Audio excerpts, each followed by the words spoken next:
Bonjour et bienvenue à l'invité de Thierry Dim. Nous avons le plaisir d'accueillir aujourd'hui le Eric Sira. Bonjour Monsieur Sira. Bonjour Thierry.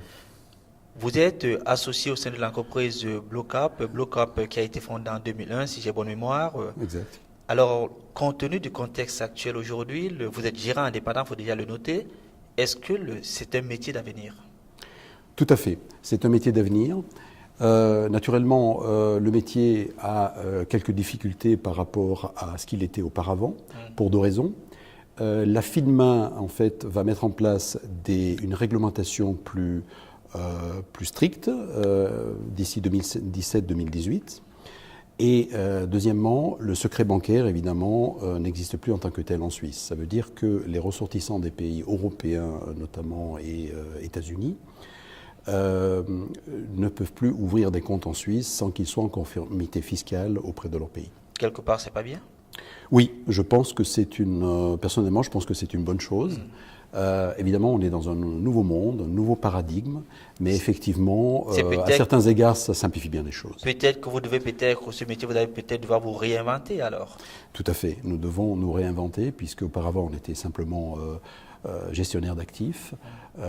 Quelque part également, on avait d'autres activités, distributeurs de fonds. Aujourd'hui, nous devenons beaucoup plus des gestionnaires de patrimoine globaux, c'est-à-dire que nous faisons également de la planification financière et de la planification de prévoyance pour les indépendants et les petites PME, suisses notamment. Les banques le font bien? Les banques le font, mais nous avons notre rôle à jouer, c'est-à-dire que nous connaissons extrêmement bien nos clients, nous les amenons nous-mêmes auprès des banques dépositaires, quelles qu'elles soient, et nous les suivons pendant très très longtemps. Il nous arrive de suivre un client pendant toute une génération, de connaître les parents, les enfants. Donc nous avons ce rôle à jouer, effectivement. Donc le métier, je dirais, devient plus compliqué, entre guillemets, mais il a de l'avenir. Oui. Mais, si on réfléchit très bien, parce qu'on a d'un côté le client, de l'autre côté la banque, et vous êtes au milieu, à quoi ça sert d'avoir un intermédiaire, puisque le client peut aller directement vers la banque? Ça dépend de l'établissement bancaire. Vous savez que le paysage bancaire suisse est très diversifié. Vous avez des très grosses institutions. Vous avez des banques de taille moyenne et des toutes petites banques. Je suis d'accord avec vous, pour les petites banques, effectivement, elles font un métier très similaire au nôtre.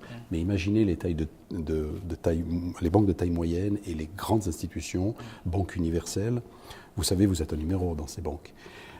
Donc nous suivons de très très près le client et en plus, nous offrons des solutions d'investissement et de planification financière, même pour des très très petits clients, même pour des petits épargnants. Nous ne faisons pas d'économie d'échelle, nous n'avons pas à en faire, nous sommes des petites sociétés.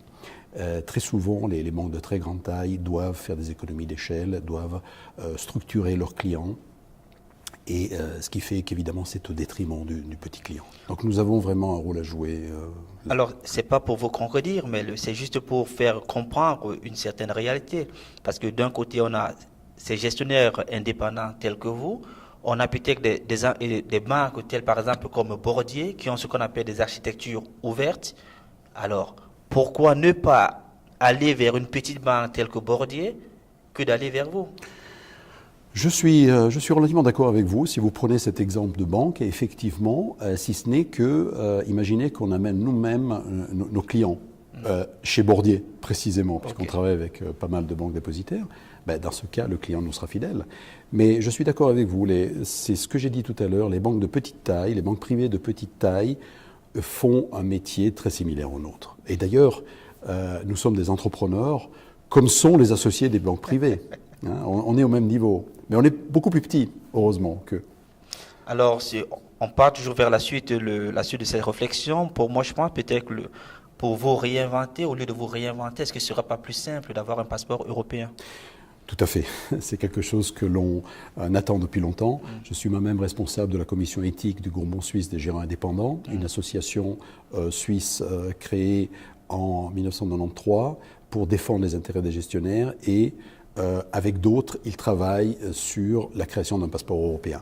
Ceci est relativement difficile à obtenir car imaginez-vous, dans une Europe à 28 membres, déjà Exercer le métier de gestionnaire de patrimoine dans un pays comme l'Allemagne et dans un pays comme l'Italie et dans un pays comme l'Espagne, c'est déjà pas la même chose. Ils n'ont déjà pas les mêmes législations. Donc imaginez-vous obtenir un passeport européen où la Suisse rentrerait.